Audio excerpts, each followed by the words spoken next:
the play? I believe that he did have this on his mind. I believe that a lot of defenders now realize that the way you attack the quarterback, you can no longer attack the quarterback like that. And they're very conscious of it. You know, Clay Matthews went the first 3 weeks of the season getting a penalty, one of these roughing the passer penalties, Skip. And Minnesota, it cost him the game. In Washington, it probably cost him an opportunity to tie the ball game. And so guys are conscious of that, knowing that I do not want to be the guy that put my team in harm's way. Now, I don't fault Tom Brady. Tom Brady's like, look, I understand I'm afforded these protections. I'm not on the ground. I'm going to keep fighting. And as he said, they had 3 guys bracketed. So they had guys comboed across the board. There was no one accounted for Tom Brady because Tom Brady normally only runs from the 1-yard line, Skip, when he's down in that area. He goes over from the center. His right foot is back. He launches himself over the top. So you play the averages. What's the likelihood of Tom Brady scrambling for 4 yards? They don't see that. They've probably taken off 150 snaps from that area of the field, have yet to see Tom Brady scramble and get the ball into the end zone. So they're going to play the averages and says, okay, you know what? We'll lock everybody across the board. We feel the pressure get there before he gets the ball out of his hands. We'll get a sack, get off the field. But give Tom Brady credit. He didn't go down. He kept fighting. But I do believe, Skip, that this was on this young man's mind. But I tell you what, it won't be again. My coach used to always tell me, son, he who hesitates is beat. And he hesitated for just a second. That was enough for Tom Brady to get out of harm's way, get the ball into the end zone. So, I can't tell you how much I disagree with everything you just said. And I did tweet immediately about it. You can check my timeline because I did not think that he pulled up in any way, shape, or form and let loose of Tom Brady. And the only way I can answer this question is to put it in the context of Chris Collinsworth, who is terrific at his job. He set the national tone by immediately stating the case that, gee, this game swung on the fact that a rookie pulled up on Tom Brady because he's afraid he might foul him in some way. And that was Chris's point of view. It was not mine. So I'm not criticizing Chris, but that just set the tone for this play nationally because it just reverberated. He was very strong on it. And I just disagree. I thought that the kid, and he's a rookie, he was running sideways at Brady, and he dived and slipped. He tried to arm tackle him and slipped off. And Brady, as you know, has great pocket feet, and he's a little quicker than you might give him credit for just in the confines of the pocket.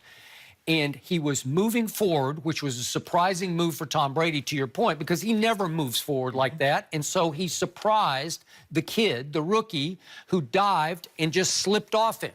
And all of a sudden, Brady says, uh-oh, I got nobody. Everybody's bracketed. I got to do this myself. Right. And again, does he love doing that? Nope. But he did it, and he made it home.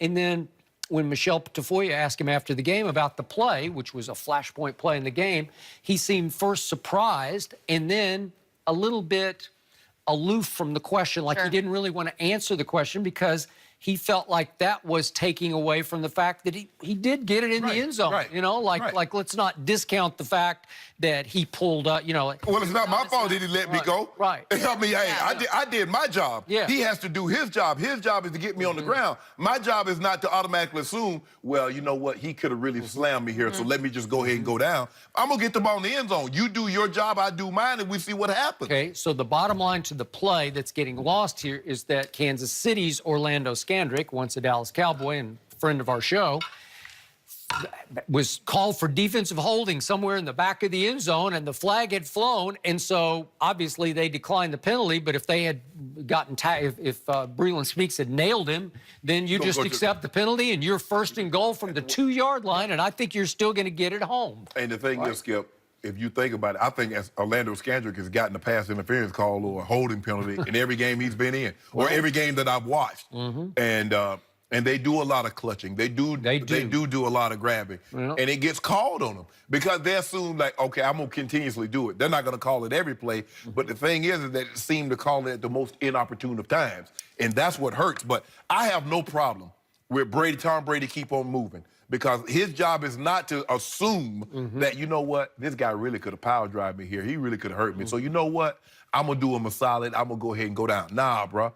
get me on the ground, do what you got to do, let them call whatever they got to call. But since you didn't get me on the ground, I'm going to go on and get this ball in the end zone. As awkward and as ugly as I look running the football, guess what? It's still 6 points. He does look awkward, especially when he runs down the field, but he got it in the end zone. Because you know why, Skip? He doesn't like to run like that? Because he's going to take shots. Sure. And you don't want... Hey, if you want to play till 45, you better not do that very often. And you know, it's like, hold on, that's Tom running the ball.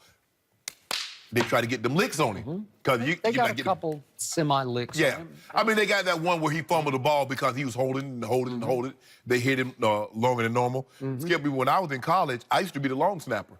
I snapped the ball up until my senior year. Really? And I caught like an 80-yard touchdown against Morris Brown. And the guy was like, hey, y'all, number 2 that was doing that dancing, snapping the ball. They put everybody on me. They tried to hurt. You realize now in college football, you cannot do that. In fact, there's a big penalty in the Michigan-Wisconsin game. I was rooting for Michigan, and it was a big penalty for Michigan on that, and it was kind of a bogus penalty. Well, they hit me, and I went to the sideline and said, Coach, I'm done snapping. Yeah.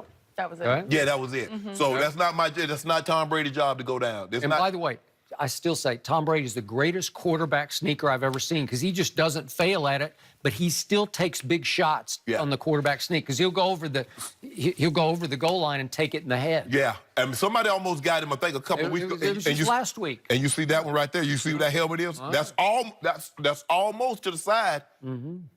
Almost. No. Almost to the side. Hey, you only miss so many of those. They catch it. They'll have to catch you one time. Like that lottery, you know, it's $654 million.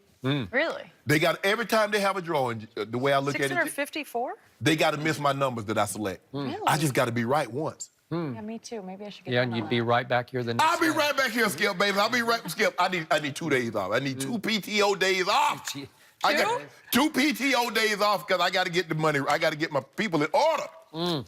Sorry, no days off. Come on, Skip. No, sorry. No days off because how about them Cowboys? Yeah.